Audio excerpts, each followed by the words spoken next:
You've got to ASK to GET. You've got to ASK to GET. I remember when I was first getting started in my career some 25 years ago, and one of the training videos, or rather, the company I was working with had this whole suite of training videos, sort of this vault or treasure trove of videos that really seasoned professionals that had been doing it for a really long time recorded themselves. They thought this is a really important idea, whatever. This is sort of their musings. And I come upon this and I just thought it was the greatest thing in the world um, because I was selling life insurance 25 years ago.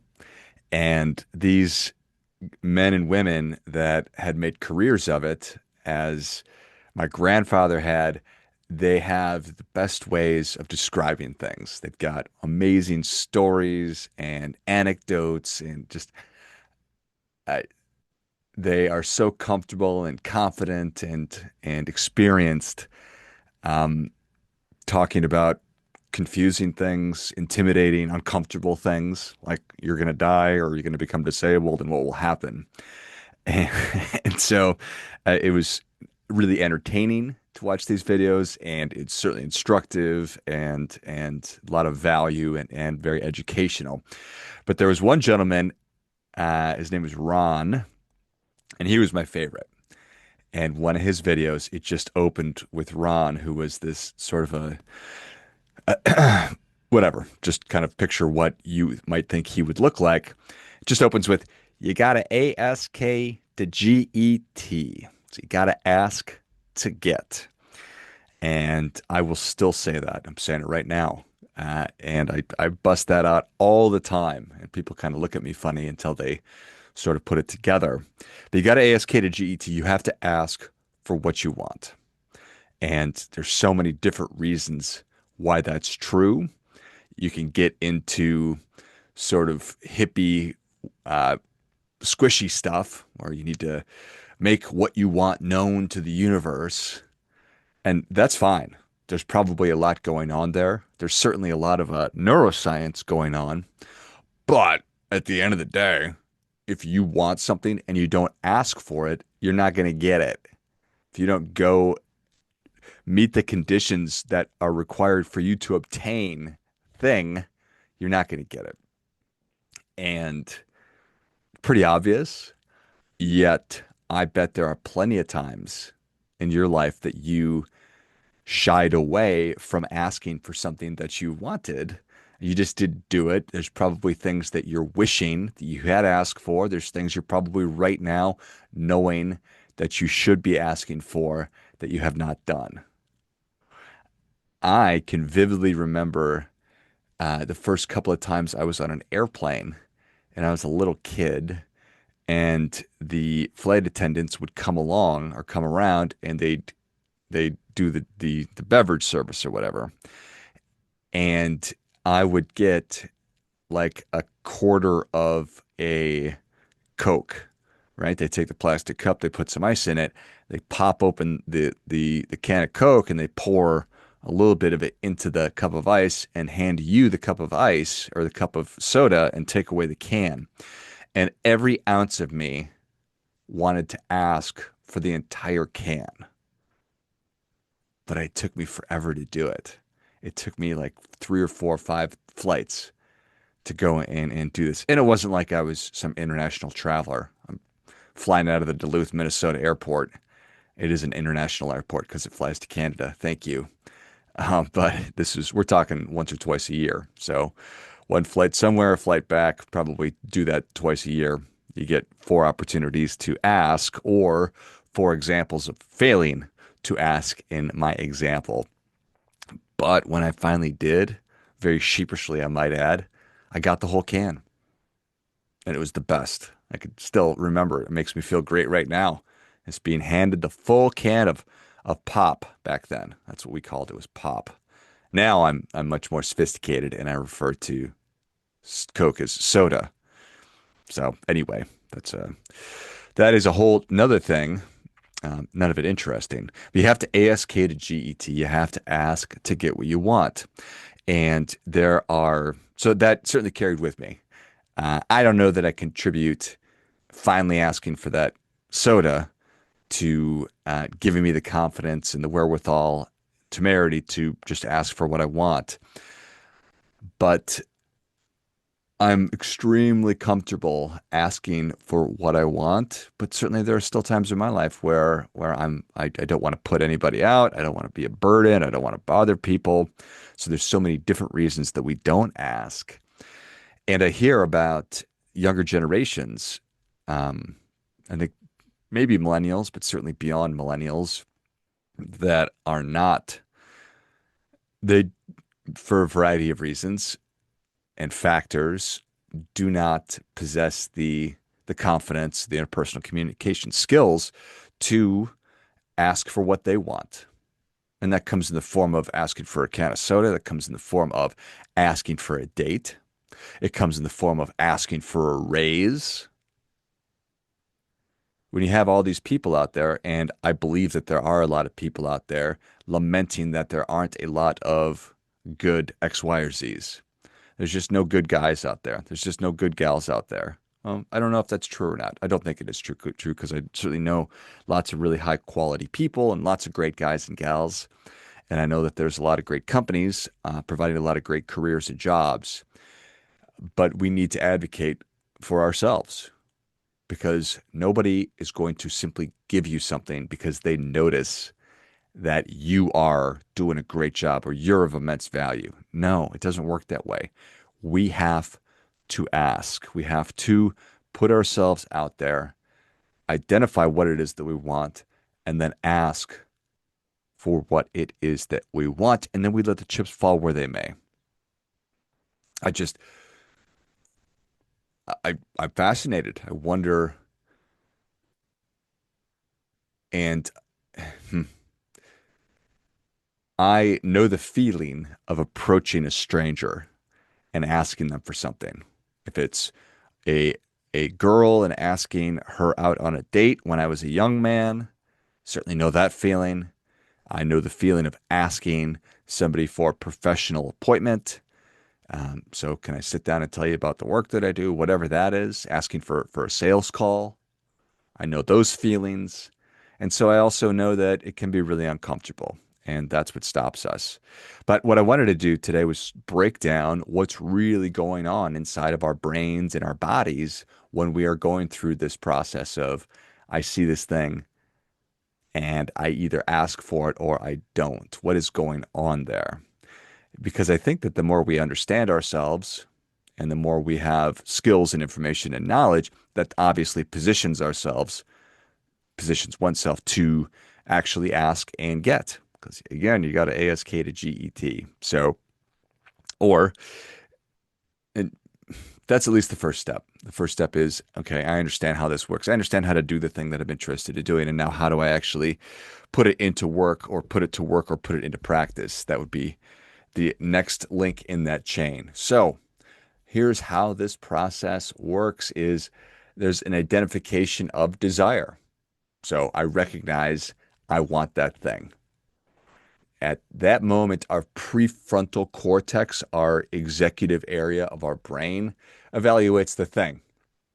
I want to go talk to that guy. I want to go talk to that girl. That piece of pizza looks pretty good to me. So what happens then is the hippocampus, another part of our brain, it goes into the recesses. It goes into our memories.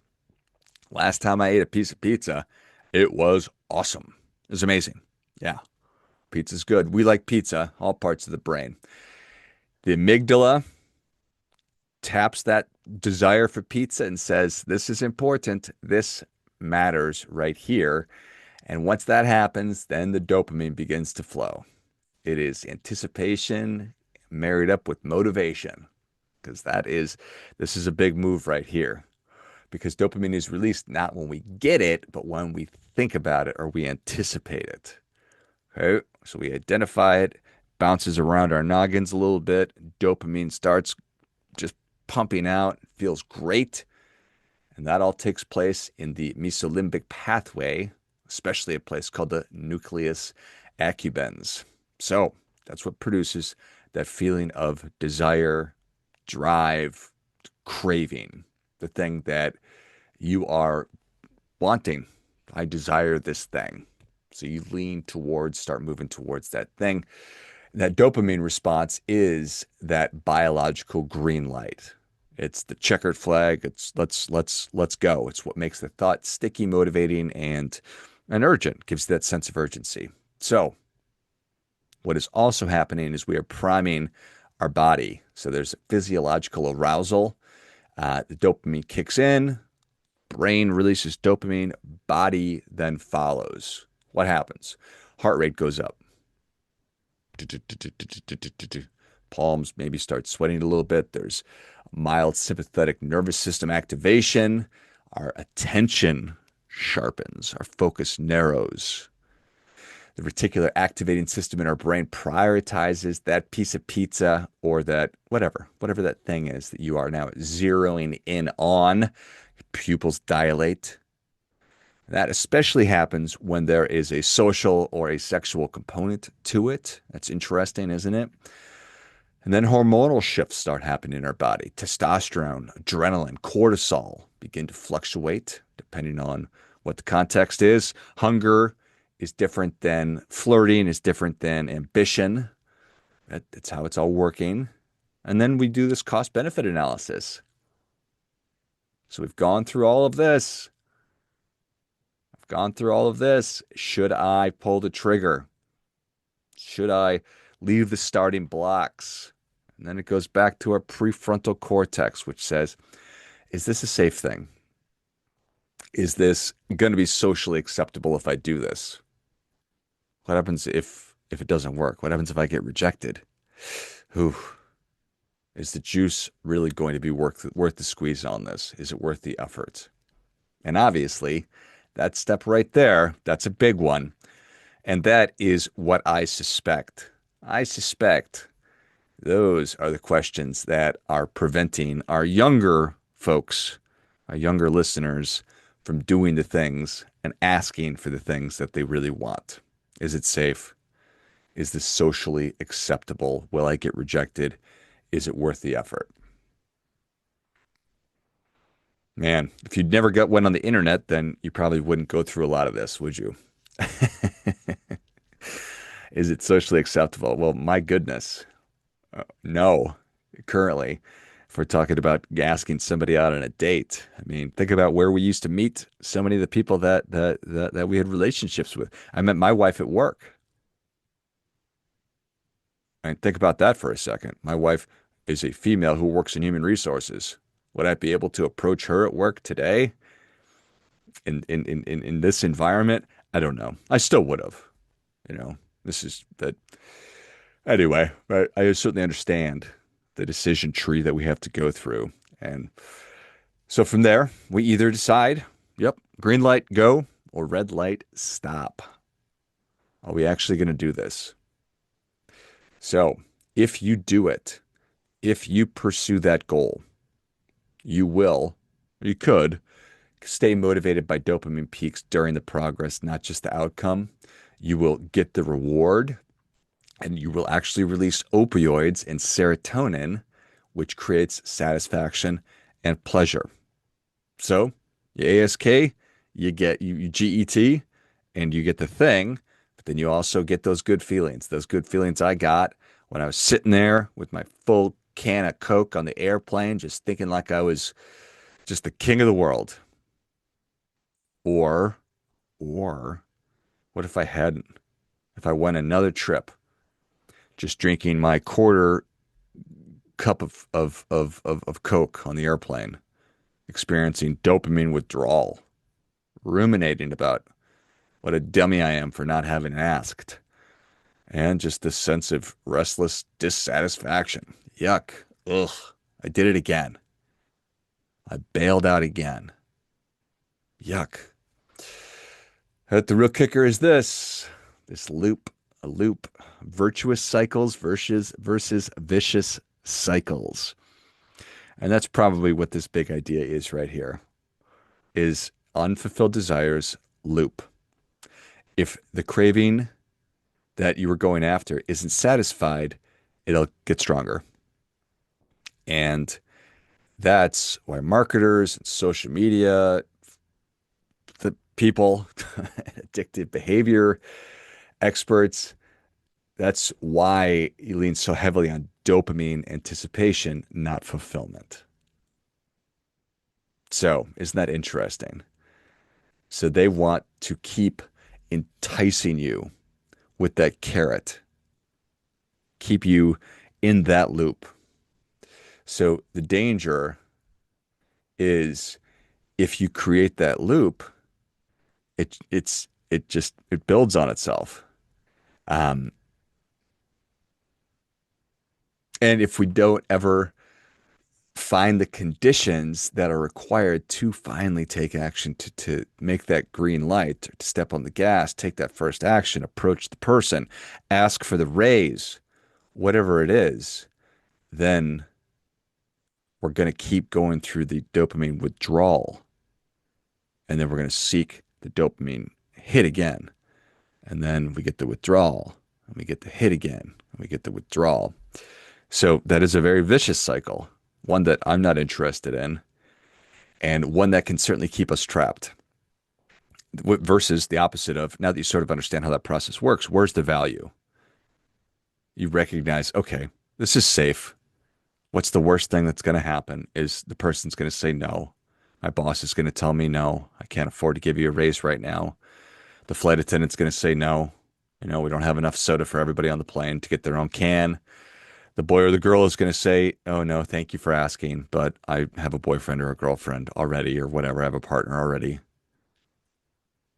But at least you asked and you showed yourself. You proved to yourself that you're somebody who can do that. And you will gather and take in new information. Maybe you were a little clumsy. Maybe you were too aggressive. Maybe you weren't aggressive enough. But who knows? Just gives you new information that you can take and add into your just learning, your arsenal. You will gain new abilities. You will gain confidence. You'll gain a little bit of grittiness. You'll learn to add a little bit of humor into these situations, a little bit of levity. You won't be so hard on yourself. And eventually, what'll happen is you will GET. They will say yes. There's no guarantees, but there are probablys. I was going to say I guarantee it, but it's probably going to work out for you. If moving forward, you ask for what you want, you stand up for yourself, and you advocate for what it is that you want, you will form the habit of asking for what you want. Don't have to be rude. Don't have to be pushy. May I have that? May I have the full can of Coke? May I have more money because I'm doing a great job here? May I buy you a cup of coffee sometime? Hmm. No, you may not. Okay. Have a nice day. No, you may not. Okay, great. Enjoy your summer. Whatever. No big deal. But the cost of not doing it is obviously you don't get the thing that you want. And that sucks because we all want more delicious Coke. We all want to have coffee with an interesting new person. And I think that we all want a little bit more money from the hard work that we're putting in. So, like Ron said, you got to ASK to GET. As always, do your part by doing your best.